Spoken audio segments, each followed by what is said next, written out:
Let's put that into some highlights for you. The big question at the beginning of the day was, could anyone prevent Mathieu van der Poel from doing it? And just right from the off here, it was just no question, Ian. It was Van der Haar that slipped the pedal. He just caught it out the corner of the screen there. Just slipped the pedal, that first pedal stroke, and that caused carnage for a lot of riders around him, but also caught up behind him. But onto that first lap, and Van der Poel just took control of the race.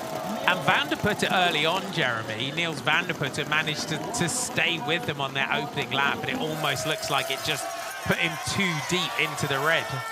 Yeah, well, like I was saying before, this course, you know, there was power. You could put power down everywhere. You know, on other tracks, you know, you're kind of confined. You can't put out all the power. But I think if you go over your limit today, that maybe is what happened to Van der Putte. Other riders really timed their efforts well. That rider there, Michael van Torenhout, really timed his effort perfectly today.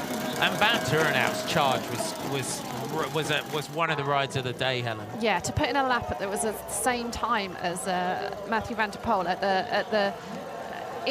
way into the race was absolutely incredible. And we know he's good at finishing off. We know he's good at peaking, but he just really took it. And he really got close to Nieuwenhuis towards the end of the race.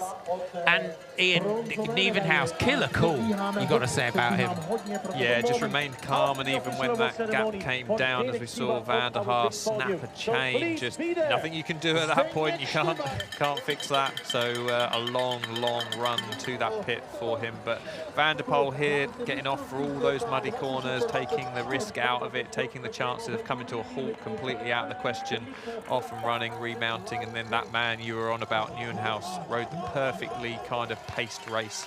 And Jeremy, you're trying to put into words sometimes in terms of how faultless that ride was for Van der Poel. There was no mistakes on this course today. He did not put a foot wrong, Marty. He did. I think I saw one little rut where he was just a little over the edge right in the last lap, but other than that, I have to say, I'd have to go back and watch the whole thing again, but I do not think that he even put a foot down or a foot wrong the entire race.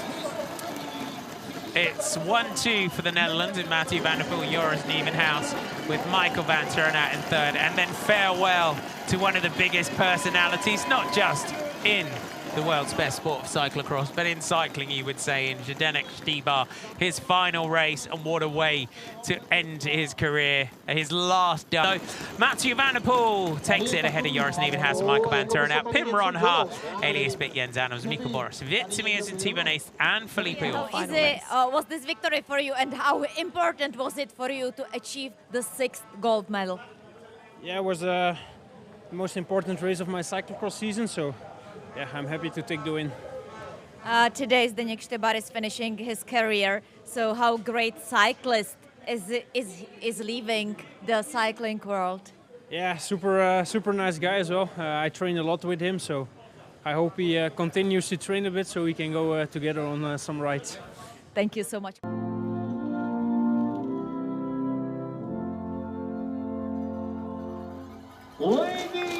Mathieu van der Poel is your champion here in Tábor for 2024.